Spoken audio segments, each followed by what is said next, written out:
got back to Derby to my family's house and watched the England game with my dad. That was exciting. Now I'm setting up. I was going to set up in the sun, but it is actually blistering, and it's like 3 in the afternoon. So I'm going to move to the shade for a bit, and I'll get some of the later sun. I think just to be safe, because I might fall asleep. So it was quite an interesting experience in Snowdon. As I said, I read, this is the book I ended up reading. I started to read this the night before. I planned on reading Essene by Ray Moore. Some of you might know him on YouTube. Really cool. Yeah, I got a house key. Cheers, Dad. A year without food, just eyeing up the next level, you know, breatharianism and all that. No, it's just an interesting read. The guy seems really switched on. I watch him on YouTube, so I wanted to check out more. A few people recommended that. So, and my mate Felix Price has actually spent time with him as well. So that was a really cool book. And then I've read like 44 pages of this, so that's 2/3. It's only 60 odd pages, but this stuff is so powerful if you're ready for it and you can understand the language. The language is simplistic, but you have to be able to translate it for yourself when in terms of spirit of air, you know, motherly, earthly mother, and spiritual spirit father. It's quite biblical language, but the words, man, oh my gosh, very inspiring. And I read that before I went to bed last night, and it talks a lot about parasites, but it calls them like Beelzebub and worms inside us, and that's something that comes up a lot when you look into fasting and healing. And the way he talks about it is for every year of sin you need to do a year of, I'm going to talk about it in more depth I think in another video, because it was one of my favourite books I've ever read before. I'm going over it again. But when I woke up in the middle of the night with a pain just like in my solar plexus, and I've had this odd tweak every now and then, you forget each person has gripes in the body that they just accept as normal, and it felt like it was something being forced to disconnect, and it was like fighting. It felt like I'd been bitten on the inside by something, and you know, who knows if you're making stuff up in your head. But it was interesting because it talks about as you fast, pray as well, and I prayed before I went to bed. I've not done that much prayer with this fast. It's not something I do massively. I feel like life can be a prayer, but it is good to put intentions out there, so I did that. And I woke up with this pain in my stomach, and you know, I'm in the middle of Snowdon, no signal on my phone, and I thought, you know, just have faith. Like, I wasn't worried. It wasn't hunger. It wasn't like I was suddenly going to collapse. But it's just a thought in your head. You're like, what is this uncomfortableness? And eventually I went back to sleep, and I woke up and I felt like a little clearer and clearing in this area, which was nice. The other things I felt the last few days, I've really like been almost gurning. Like my jaw has been, and I don't know if it's from lying down a lot or reading and like lying in weird positions, but I don't think it's that. But my jaw's been really stiff, and I've had like very minty taste in my mouth. And I wonder if years of brushing your teeth with mint has done something, and like it's all just coming out now. All that mint, all that fluoride for 20 odd years is finally coming out.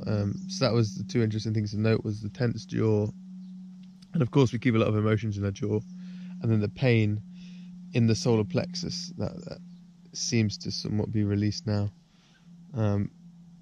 So yeah, also I managed to check comments on my videos, because I went away, didn't check my phone, and it seems a lot of you are concerned with that solstice video, and I really appreciate your concern. You say you're slurring, Tim.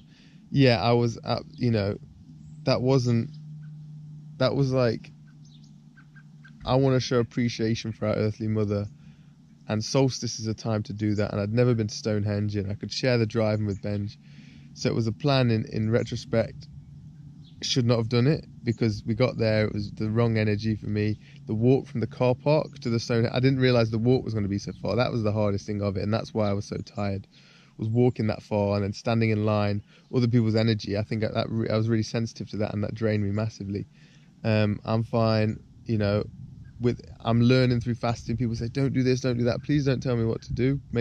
I guess you can make suggestions. Try and be mindful with your wording. I think it's very important how we speak to each other. And with this kind of stuff, I'm learning for myself as I go. I know I'm learning to preserve energy, and there's times with fasting that you learn that you've really like in a detox mode. Especially when I wake up, my body, it takes me ages, like hours, to actually want to lie up and get out of bed and have the energy, because you're in deep detox. But then there's times when you have higher energy, when I can talk like this to camera and I'm charged up, that feel a lot better. So I'm, coming towards the end. I'll talk in another video maybe how long I'm planning on doing. It's not too much longer now. Another week or so, maybe another week, we'll see. Today is day 20. I'm thinking a little less than that, so maybe 24, 25 days, to be honest.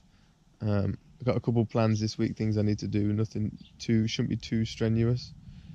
I'll preserve my energy. I'll keep making content. Thank you for all the lovely comments on the video talking about money. I've got other thoughts that I avoided saying because I never want to sound like a salesman, to do with the karmic element of money and where you spend it and things that you appreciate.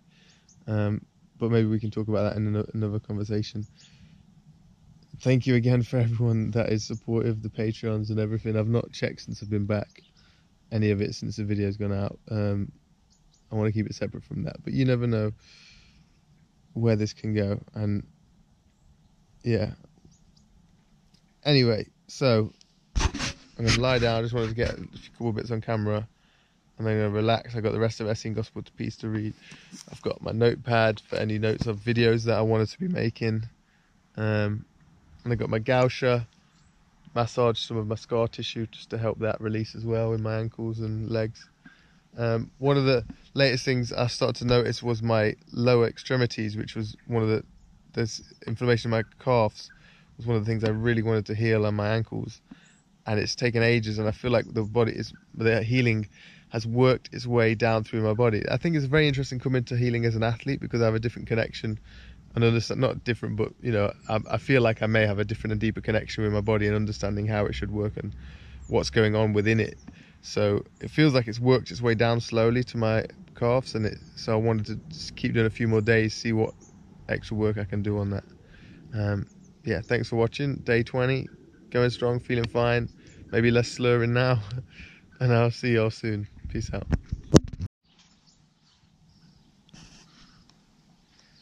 Oh yeah, one of the biggest things I wanted to talk about in this book, don't know if I can find the page, the Ray Moore A Year Without Food book, is he talks about, he did the 21-step process to becoming breatharian, and from days, you dry fast for the first 7 days, and from days 4 to 7, so 4, 5, 6 and 7, you do 3 sessions of 2 hours a day laid completely still. And so that's funny because I talked about that literally the day before I read the book, and then I read the book and I was like, whoa, that's what I feel similar. He's like, then you feel, supposedly you're sort of allowing some ancestral energies to enter your body and repair your DNA and stuff like that. And who knows, maybe that is what it is. They call it surgery as well. That's what I call it, surgery. I also felt a concentration of energy shifting where I had a scar on my body. It was as if the energy that was struck in that spot was released and able to flow freely. Since then, I've had many different physical sensations from different people who underwent the process. The purpose of the intervals is to allow them, contract holders and process observers, to work on your body, fix energy tunnels, detoxify and balance the 4 bodies, which is emotional, mental, physical and spiritual. I was quite amazed with the sensations that went through my body. It was the first time that I'd felt another presence touching me. I felt wavy energy all over the right side of my face. I could manipulate and control it with meditation and breathing. That is exactly how it feels. So it's funny that I discovered that myself. So I would recommend, if you're fasting, lay down. I would recommend a hard surface as well, so it can align your posture and get your organs and everything aligned. So that's what I'm going to do now. Put down the camera, lie down in a bit of shade with the fresh breeze, the grass on my feet, and and then we'll move to the sun later on. Bye guys. Well, that was one of the best surgeries on nature's operation table I've had thus far. It took when I first lay down, I was like, I don't feel anything, my legs don't feel ready to go into it, and then 20 minutes later they're slowly buzzing where the issues are, and then I sort of drifted off, and suddenly I sort of woke with a shudder, like, when you're falling asleep and you wake up and you're like, you fall off a branch in your dream or something and you like wake up. It was like that, but a lot more gentle and a really deep in my core that rippled throughout my whole body. This boom, this thud, but gentle thud, but rippled my whole core. And And then I was like, whoa, I'm in it. And then I've just been lay here for, it's been over an hour, maybe an hour and a half. And one of the hardest things is the bugs keep landing on you. And it's trying not to react to the bugs and let them do their things. In Anastasia, the book, it says bugs are there to help you. They clear your pores out because they live in a much more microcosm world. And they actually clear your pores out, but we're so used to like fidgeting and kicking them off. But really, they're not going to do me any harm. So letting them do their thing. And at the same time, when they are on my leg, they help me sort of meditatively or naturally send energy to that area because there's a gentle tingle, like when someone's stroking you. It's like the insect stroking you and they're on my leg, helping to encourage sort of the blood flow to that area and whatever's going on. So getting over that hurdle is beneficial, one of those things. I think now the sun's started to move further away. I'm going to lie in the sun now this time and lie on my front for a bit. So yeah, I just wanted to share that with you guys. And I'll start to read Essene again, and it is wonderful.